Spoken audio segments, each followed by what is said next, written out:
காலையில் எழுந்ததும் உங்கள் காலை தரையில் வைக்க முடியலையா? உங்களோட குதிக்கால் வலி அதிகமாக இருக்கா? காரணம் இதுதான். Hi, this is doctor Santhosh Babu, homeopathy healing journey, day 66. First, plantar fasciitis. உங்களோட கால் பாதத்தில் பிளான்டார் ஃபேஷியான்னு ஒரு லெகமெண்ட் மாதிரி இருக்கும். இது என்ன ஆகும்னா, அதிகமாக நிற்கிறவங்க, ஹை ஹீல்ஸ் யூஸ் பண்ணுறவங்க இவங்கலாம் பார்த்தீங்கன்னா இந்த ஃபேஷியா வீக்கம் ஆகிட்டு பெயின் வர ஆரம்பிச்சிடும். Second, obesity. அதிகமாக வெயிட் இருந்துச்சுன்னா என்ன ஆகும்னா, ஓவர் ப்ரெஷரில் பெயின் வர ஆரம்பிக்கும். Third, calcaneal spur. நம்ம பார்த்தீங்கன்னா கால் பாதத்தில் கால்சியம் அதிகமாக டெபாசிட் ஆகிட்டு ஒரு ஆணி மாதிரி போன் க்ரோத் ஆக ஆரம்பிச்சிடும். இதனால் என்னன்னா, நீங்கள் நடந்தீங்கனாலே ஷார்ப் பெயின் இருக்கும். அடுத்தது, டெண்டோ அக்கிலேட்டிஸ் சொல்லணும். உங்கள் காலோட பாதத்துக்கு பின்புறம் பார்த்தீங்கன்னா வீக்கம் இல்லாத அக்கிலேஸ் டென்னிஸ்னா இந்த ஜம்ப் பண்ணுறவங்க, ஸ்போர்ட்ஸ் மேனு, அத்லெட்ஸ் எல்லாம் பார்த்தீங்கன்னா இந்த ப்ராப்ளம் வர ஆரம்பிக்கும். அடுத்தது, ராங் ஃபுட்ஸர்.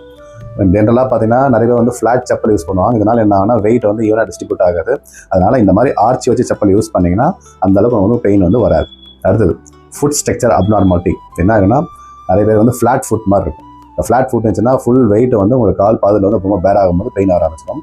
ஒரு சில பேருக்கு ஹை ஆர்ச் ஃபுட் சொல்லுவாங்க. உள்ள அந்த ஆர்ச் ரொம்ப ஹையாக இருந்தாலும் பார்த்தீங்கன்னா பெயின் அதிகமாக இருக்கும். ஃபைனலாக, மெடிக்கல் கண்டிஷன்ஸ். இல்லை பார்த்தீங்கன்னா சுகர் பேஷண்ட்டு, ஆர்த்ரைட்டிஸ் பேஷண்ட்டு, அதே போல் வைட்டமின் D3 டெஃபிஷியன்சி. இந்த மாதிரி கண்டிஷன்ஸில் பார்த்தீங்கன்னா குதிக்கால் வர ஆரம்பிக்கும்.